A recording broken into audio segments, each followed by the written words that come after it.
Welcome to study point. दोस्तों आज है रविवार और आज हम देखने वाले हैं दोस्तों Bihar SSC inter level mains exam के लिए दोस्तों एक प्रैक्टिस है। दोस्तों इस वीडियो में हमने 30 प्रश्न दोस्तों लिया है और ये 30 प्रश्न दोस्तों काफ़ी अच्छे लेवल के हैं और बहुत ही महत्वपूर्ण है। दोस्तों हमने टारगेट रखा है कि इस 30 प्रश्न में से अगर आप 23 से ऊपर प्रश्न सही करते हैं यानी कि 23+ अगर आप स्कोर करते हैं तो आपका जीएस का जो है तैयारी अच्छा है। तो दोस्तों वीडियो को ध्यान से देखिएगा, सभी प्रश्न का जवाब भी आप जरूर दीजिएगा और अंत में हमें बताइएगा कि आपने 30 में से कितने प्रश्न सही किए हैं। तो दोस्तों आइए शुरू करते हैं आज का वीडियो। देखिए हमारा पहला प्रश्न क्या है। भारतीय द्वारा अंग्रेजी में प्रकाशित पहला समाचार पत्र कौन सा था। देखिए मोस्ट इंपॉर्टेंट प्रश्न है, तो आपको अपना जवाब सोच लेना है और हमारा सही आंसर क्या हो जाएगा। भारतीय द्वारा अंग्रेजी में प्रकाशित जो पहला समाचार पत्र था उसका नाम हमारा हो जाएगा option number B Bengal gazette. सही आंसर क्या हो जाएगा, option number B Bengal gazette जो था पहला समाचार पत्र था अंग्रेजी में प्रकाशित भारतीय द्वारा। ऑप्शन नंबर बी जिन लोगों ने चुना उनका जवाब जो है बिल्कुल right answer option number B हो जाएगा। इसके अलावा अगर हम बात करें कि हमारी हिंदी की सबसे पहली पत्रिका क्या थी, तो आपको याद रखना है उद्दंत मातंड जो थी यह हिंदी की पहली पत्रिका थी, तो ये भी आपको याद रखना है। बंगाल गजट इंग्लिश का पहला समाचार पत्र था, तो ऑप्शन नंबर बी यहाँ पर करेक्ट हो जाएगा। दोस्तों वीडियो को लास्ट तक देखिएगा। दोस्तों आज हम एक टारगेट रखते हैं, दोस्तों आज हम एक लाइक का टारगेट रखते हैं। अगर आपको दोस्तों वीडियो पसंद आता है तो आज हमारा 100 लाइक का टारगेट है, आप 100 लाइक ज़रूर पूरा करिएगा। दोस्तों आपके लाइक से दोस्तों हमें मोटिवेशन मिलता है, इसलिए 100 लाइक का टारगेट दोस्तों आज हम इस वीडियो में देखते हैं। वीडियो को अंत तक देखिएगा। आइए देखते हैं अगला प्रश्न क्या है। देखिए दूसरा प्रश्न हमारा क्या है। भारत छोड़ो आंदोलन के समय गांधी जी को गिरफ्तार करके किस जेल में रखा गया था। देखिए काफ़ी इंपॉर्टेंट प्रश्न है। तो भारत छोड़ो आंदोलन के समय गांधी जी को गिरफ्तार करके किस जेल में रखा गया था। तो देखिए हमारा सही आंसर क्या हो जाएगा। भारत छोड़ो आंदोलन के समय गांधी जी को गिरफ्तार करके किस जेल में रखा गया था। तो इस प्रश्न का हमारा सही आंसर हो जाएगा option number A Aga Khan palace में जो है महात्मा गांधी को अरेस्ट करके रखा गया था। तो इस प्रश्न का जिन लोगों ने भी ऑप्शन नंबर ए चुना हुआ उनका राइट हो जाएगा। बात करें भारत छोड़ो आंदोलन की, देखिए 1942 में जो है महात्मा गांधी ने भारत छोड़ो आंदोलन शुरू किया गया था और इसी आंदोलन में महात्मा गांधी ने एक महत्वपूर्ण नारा दिया था करो या मरो का। आपको सभी को पता होगा करो या मरो का नारा महात्मा गांधी ने किस आंदोलन में दिया था, तो ये दिया था भारत छोड़ो आंदोलन में 1942 में। अगला प्रश्न देखिए क्या है। ऑपरेशन जीरो आवर का संबंध किस आंदोलन से था। ऑपरेशन जीरो आवर का संबंध किस आंदोलन से था। तो इस प्रश्न का हमारा देखिए राइट आंसर हो जाएगा ऑप्शन नंबर सी भारत छोड़ो आंदोलन से। देखिए जो ऑपरेशन जीरो आवर था इसका संबंध भारत छोड़ो आंदोलन से था जो कि 1942 में महात्मा गांधी द्वारा शुरू किया गया था भारत छोड़ो आंदोलन। तो यहाँ पर जिन लोगों ने भी ऑप्शन नंबर सी को चुना होगा उनका जवाब बिल्कुल राइट हो जाएगा। अगला प्रश्न देखिए क्या है। लोकटक झील किस घाटी में स्थित है। देखिए मोस्ट इंपॉर्टेंट प्रश्न है। जो लोकटक झील है यह किस घाटी में स्थित है। तो यहाँ पर हमारा राइट आंसर क्या हो जाएगा ऑप्शन नंबर बी मणिपुर में। देखिए जो लोकटक झील है यह मणिपुर में स्थित है। ऑप्शन नंबर बी जिन लोगों ने चुना है उनका जवाब जो है बिल्कुल करेक्ट आंसर हो जाएगा। अगला प्रश्न देखिए चुंबी घाटी कहाँ स्थित है। देखिए सारे प्रश्न मोस्ट इंपॉर्टेंट है और अच्छे लेवल के प्रश्न हैं। तो चुंबी घाटी कहाँ पर स्थित है, तो इस प्रश्न का राइट आंसर क्या हो जाएगा ऑप्शन नंबर सी सिक्किम में। देखिए जो चुंबी घाटी है यह सिक्किम में स्थित है, तो यहाँ पर हमारा ऑप्शन नंबर सी राइट हो जाएगा। जिन लोगों ने भी सी को चुना है उनका जवाब इस प्रश्न का बिल्कुल राइट आंसर हो जाएगा। अगला प्रश्न देखते हैं। देखिए अगला प्रश्न क्या है। पश्चिमी एवं पूर्वी घाट का मिलन बिंदु क्या है। देखिए पश्चिमी और पूर्वी घाट का मिलन बिंदु क्या है। नीलगिरी पर्वत, जवादी हिल, सेवरा या फिर इनमें से कोई नहीं। तो देखिए यहाँ पर हमारा राइट आंसर क्या हो जाएगा। पश्चिमी एवं पूर्वी घाट का जो मिलन बिंदु है वो है नीलगिरी पर्वत। सही आंसर क्या हो जाएगा। यहाँ पर हमारा ऑप्शन नंबर ए नीलगिरी पर्वत जो है राइट आंसर हो जाएगा। तो यहाँ पर जिन लोगों ने भी ए को चुना होगा उनका जवाब बिल्कुल सही हो जाएगा। दोस्तों 30 प्रश्न आप जरूर देखिएगा और अपना स्कोर हमें जरूर बताइएगा। देखिए अगला प्रश्न क्या है। निम्न में से कौन सा उत्तर से दक्षिण की ओर सही क्रम, यानी कि हमें उत्तर से शुरू करना है और दक्षिण की तरफ आगे बढ़ना है। तो देखिए आपको ध्यान से पहले चारों ऑप्शन देख लेने हैं। दोस्तों आप वीडियो को यहाँ पर रोक के पहले अपना ऑप्शन चूज कर लीजिएगा। तो देखिए इसका हमारा सही आंसर हो जाएगा ऑप्शन नंबर बी। देखिए सबसे पहले हमारा उत्तर में विंध्याचल, उसके बाद में नर्मदा, उसके बाद में जो सतपुड़ा श्रेणी है, उसके बाद में ताप्ती हमारा आता है। तो यहाँ पर हमारा क्या हो जाएगा option number B Vindhyachal, Narmada, Satpura और ताप्ती जो है यहाँ पर हमारा राइट आंसर हो जाएगा। ऑप्शन नंबर बी उत्तर से दक्षिण की ओर का सही क्रम हो जाएगा। अगला प्रश्न देखिए क्या है। उत्तरी अमेरिका में स्थित नोवा स्कोशिया क्यों प्रसिद्ध है। देखिए जो नोवा स्कोशिया है यह कनाडा में स्थित है, तो यह किस लिए प्रसिद्ध है। तो इसका सही आंसर हो जाएगा यह सेब के लिए प्रसिद्ध है। किसके लिए प्रसिद्ध है। ऑप्शन नंबर सी जो नोवा स्कोशिया है यह सेब के उत्पादन के लिए प्रसिद्ध है। ऑप्शन नंबर सी जिन लोगों ने चुना उनका जवाब राइट हो जाएगा। अगला प्रश्न है क्या है।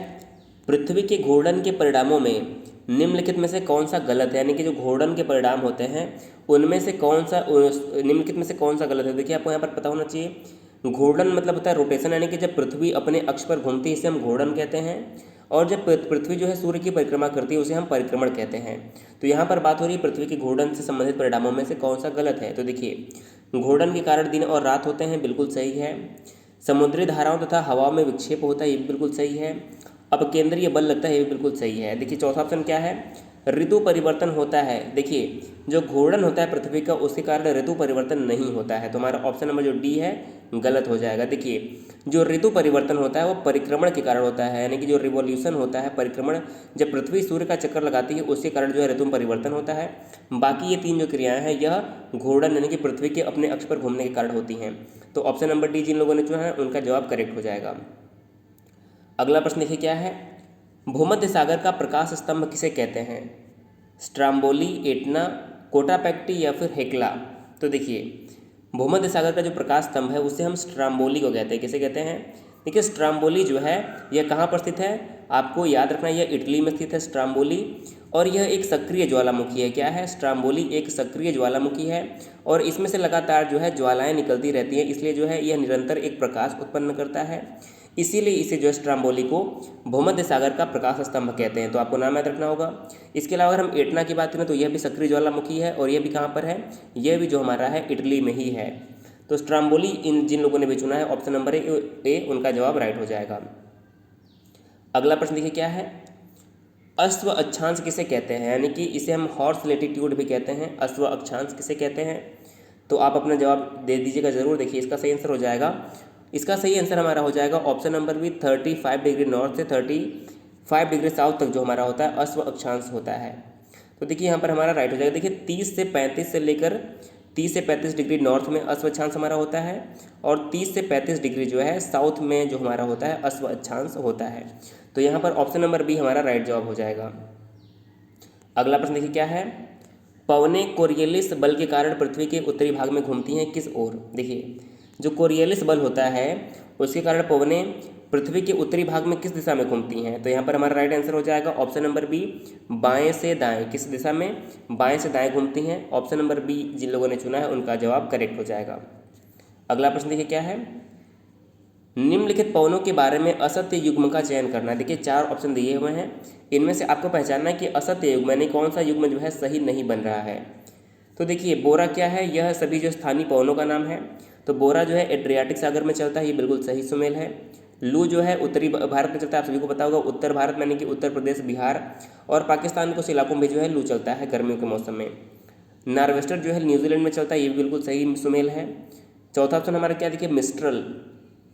देखिए जो मिस्ट्रल स्थानीय पवन है यह अर्जेंटीना में दिया हुआ है, जो कि गलत है। जो मिस्ट्रल है यह अर्जेंटीना में नहीं बल्कि फ्रांस में चलता है। कहाँ पर चलता है, मिस्ट्रल जो है यह फ्रांस की ठंडी हवा है। क्या है, फ्रांस में बहने वाली ये ठंडी हवा है, तो इसका नाम आपको याद रखना है। ऑप्शन नंबर डी जिन लोगों ने चुना है उनका जवाब राइट हो जाएगा। अगला प्रश्न देखिए क्या है, किस मध्यकालीन शासक ने चांदी का रुपया और तांबे का दाम नामक सिक्के चलवाए थे। तो किस मध्यकालीन शासक ने चांदी का रुपया और तांबे का दाम नामक सिक्के चलवाए थे। तो इस प्रश्न का हमारा राइट आंसर हो जाएगा option number B Shershah Suri. देखिए शेरशाह सूरी ने जो है चांदी का रुपया और तांबे के दाम नामक सिक्के चलवाए थे। तो जिन लोगों ने भी बी चुना है उसका उनका जवाब करेक्ट हो जाएगा। आप सभी को पता है शेरशाह सूरी का मकबरा कहाँ पर है, कई बार पूछा गया है, तो आपको मैंने कई बार याद दिलाया है। सासाराम में शेरशाह सूरी का मकबरा है और शेरशाह सूरी को जो है अकबर का अग्रगामी कहते हैं। क्या कहते हैं, शेरशाह सूरी को अकबर का अग्रगामी भी कहते हैं। अगला प्रश्न है, दीन पनाह नामक पुस्तकालय की सीढ़ियों से लुढ़क कर किस शासक की मृत्यु हुई। तो देखिए जो दीन पनाह पुस्तकालय है इसकी सीढ़ियों से लुढ़क कर मृत्यु हुई थी हुमायूं की। सही आंसर क्या हो जाएगा, ऑप्शन नंबर सी हुमायूं की मृत्यु हुई थी दीन पनाह नामक पुस्तकालय की सीढ़ियों से गिरने के कारण। तो यहाँ पर हमारा सी आंसर क्या हो जाएगा, हुमायूं। हुमायूं का मकबरा कहाँ है, तो आप सभी को पता होगा हुमायूं का जो मकबरा है वो दिल्ली में ही स्थित है। कहाँ पर स्थित है, हुमायूं का मकबरा दिल्ली में स्थित है। और देखिए जो चार बाग शैली कई बार पूछा जाता है, चार बाग शैली का जो पहला मकबरा है, चार बाग शैली का पहला मकबरा कौन सा है, वह हुमायूं का मकबरा ही है जो कि चार बाग शैली में बना हुआ है। अगला प्रश्न है, किस मुगल शासक के दरबार में हिंदू जागीरदारों की संख्या सर्वाधिक थी।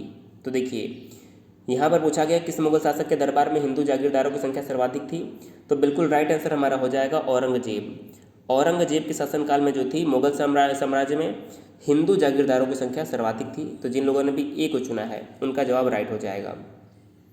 अगला प्रश्न क्या है, मोहम्मद शाह के शासनकाल में नादिर शाह ने दिल्ली पर आक्रमण 1739 में किया।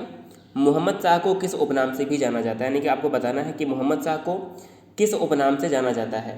तो सही आंसर क्या हो जाएगा, ऑप्शन नंबर डी रंगीला। देखिए जो मोहम्मद शाह था इसे रंगीला राजा के नाम से भी जाना जाता है। तो ऑप्शन नंबर डी जिन लोगों ने चुना है उनका जवाब करेक्ट हो जाएगा। दोस्तों अगर वीडियो पसंद आ रहा होगा तो वीडियो को दोस्तों लाइक जरूर कर दीजिएगा, और आपको याद रखना है कि आज हमने 100 लाइक का यानी कि 100 लाइक का जो है टारगेट रखा है, तो आपको जरूर इसे पूरा करना है। अगला प्रश्न है, पंजाब का अंतिम शासक दिलीप सिंह था, इसकी मृत्यु कहाँ पर हुई थी। तो आपको बताना है कि पंजाब के जो अंतिम शासक थे वह दिलीप सिंह थे, इनकी मृत्यु कहाँ पर हुई थी। तो इस प्रश्न का सही उत्तर हो जाएगा लंदन में। देखिए जो दिलीप सिंह थे इनकी मृत्यु लंदन में हुई थी, तो सी ऑप्शन यहाँ पर हमारा करेक्ट हो जाएगा। अगला प्रश्न है, निम्नलिखित सुल्तानों में से किसने अशोक के विशाल पत्थर स्तंभ को सोने का स्तंभ कहा। तो सही आंसर क्या हो जाएगा, किस सुल्तान ने अशोक के विशाल पत्थर के स्तंभ को सोने का स्तंभ कहा था। तो इस प्रश्न का हमारा राइट आंसर क्या हो जाएगा, option number B Firoz Shah Tughlaq ने। देखिए जो तुगलक वंश का शासक था फिरोज शाह तुगलक ने अशोक के विशाल पत्थर स्तंभ को जो है सोने का स्तंभ कहा था। ऑप्शन नंबर बी जिन लोगों ने चुना उनका जवाब राइट हो जाएगा। अगला प्रश्न देखिए क्या है, निम्नलिखित में से किस राज्य की सीमा विक्टोरिया झील को स्पर्श नहीं करती है। तो आपको पहचानना है कि विक्टोरिया झील को स्पर्श नहीं करती है। पहले आपको पता होना चाहिए जो विक्टोरिया झील है वो कहाँ पर है, अफ्रीका महाद्वीप में है। कहाँ पर स्थित है, यह अफ्रीका महाद्वीप में स्थित है। तो ये बताना है कि किस देश की सीमा को स्पर्श नहीं करती। देखिए युगांडा, केनिया और तंजानिया देश की सीमा बनाती है विक्टोरिया झील। किस देश की, युगांडा, केनिया और तंजानिया देश की सीमा बनाती है, लेकिन इसका स्पर्श जो है बुरुंडी से नहीं होता है। तो ऑप्शन नंबर डी जिन लोगों ने चुना है बुरुंडी, उनका जो जवाब है बिल्कुल राइट आंसर हो जाएगा ऑप्शन नंबर डी। अगला प्रश्न देखते हैं। देखिए अगला प्रश्न क्या है, निम्नलिखित राज्य और उनकी राजधानियों के युग्म दिए हुए हैं, उनमें से असत्य का चयन करना। देखिए एक तरफ देश दिया हुआ है, एक तरफ राजधानी दिया है, तो आपको असत्य यानी कि जो गलत युग्म है वो पहचानना है। तो देखिए लीबिया की कैपिटल त्रिपोली है, बिल्कुल सही है। मोजाम्बिक का कैपिटल मपूतो है, बिल्कुल सही है। मिस्र का कायरो, जिसे हम काहिरा भी कहते हैं, मिस्र को इसका काहिरा भी कहते हैं, कायरो इंग्लिश में लिखने पे भी कहते हैं। लेकिन जो हमारा ऑप्शन नंबर डी मोरक्को है, मोरक्को की कैपिटल मपूतो नहीं है, बल्कि मोरक्को के जो कैपिटल है वो रबात है। क्या है, मोरक्को कैपिटल रबात है। तो ऑप्शन नंबर जो डी है सही सम्मिलित नहीं है, तो यहाँ पर हमारा राइट आंसर क्या हो जाएगा, ऑप्शन नंबर जो डी हमारा है करेक्ट हो जाएगा। तो जिन लोगों ने बीटी चुना उनका जवाब सही है। अगला प्रश्न है, निम्नलिखित भारतीय विचारकों में से किसने विधि व्यवस्था की सर्वाधिक व्यवस्थित रूप से व्याख्या की थी। तो देखिए विधि व्यवस्था की सर्वाधिक विस्तृत रूप से व्याख्या किसने की थी, राइट आंसर हो जाएगा ऑप्शन नंबर ए मनु। देखिए जो मनुस्मृति है, आपने सुना होगा जो मनुस्मृति है, इसमें पूरे जो विधि व्यवस्था की वर्णन काफ़ी विस्तार से किया गया है। तो मनु ने जो है सबसे पहले विधि व्यवस्था का सर्वाधिक व्यवस्थित रूप से व्याख्या की थी। तो ऑप्शन नंबर ए यहाँ पर हमारा राइट हो जाएगा। इसके अलावा कौटिल्य की प्रमुख रचना क्या है, आप सभी को पता है, अर्थशास्त्र, जो कि एक राजनीति शास्त्र की बहुत ही प्रसिद्ध ग्रंथ है। अगला प्रश्न है, यदि राजकोषीय घाटे में से ब्याज भुगतान को घटा दिया जाए तो अवशेष को क्या माना जाता है। तो देखिए यदि राजकोषीय घाटे में से ब्याज भुगतान को हटा दिया जाए तो जो राजकोषीय अवशेष होता है, यानी जो अवशेष होता है उसे हम क्या मानते हैं, उसे हम प्राथमिक घाटा मानते हैं। ऑप्शन नंबर ए राइट हो जाएगा, क्या प्राथमिक घाटा मानते हैं, करेक्ट हो जाएगा। अगला प्रश्न देखिए, मानव शरीर में नस आवेग के संचरण हेतु निम्नलिखित में से किन दो खनिजों का उपयोग होता है। यानी कि देखिए आपको बताना है कि नस आवेग के संचरण हेतु निम्नलिखित में से किन दो खनिजों का उपयोग होता है। तो यहाँ पर हमारा राइट आंसर हो जाएगा ऑप्शन नंबर डी सोडियम तथा potassium. Option number D correct हो जाएगा।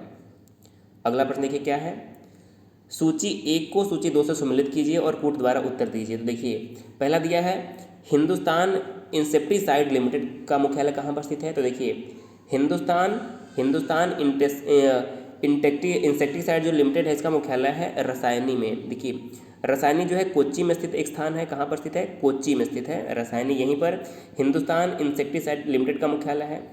रेल कोच फैक्ट्री कहाँ है, तो आप सभी को पता होगा पंजाब के कपूरथला में रेल कोच फैक्ट्री है।